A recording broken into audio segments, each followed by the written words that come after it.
අඳුරු කාමරයක්.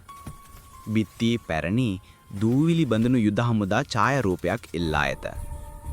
තිලක් ඇඳේ වාඩි වී අඳුර දෙස බලා සිටී. ඔහුගේ දැස් හිස්ය. පිටතින් ඔහුගේ බිරිඳ අනුෂාගේ බිඳුණු හඬක් ඇසේ. තිලක් මම දන්නව ඒක අමාරුයි කියලා.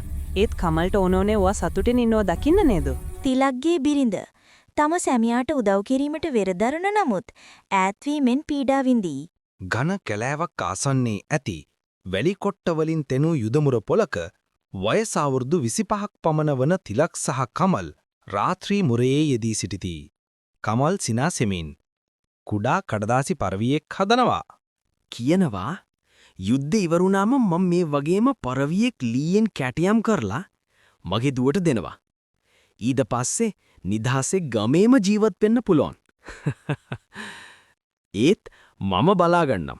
උඹට එහෙම කරන්න බැරි වුණොත් මම උඹේ දුවට පරවියා මම දෙන්නම්. පොරොන්දු වෙන්න සහෝදරයා.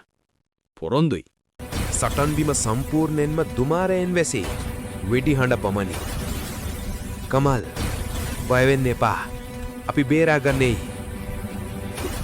තිලක් මගේ ළමයා අම්මව බලාගනින්.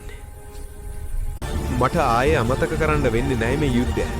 කමල් තිලක්ගේ දෑතින්ම මිය යයි. තිලක්ගේ දෑස්වල කඳුළු පිරෙයි. ඔහු කෑ ගැසීමට උත්සාහ කළත් වෙඩි හඬ නිසා ඔහුගේ කෑ ගැසීම පිටතට ඇසෙන්නේ නැත. නිශ්ශබ්ද හඬ.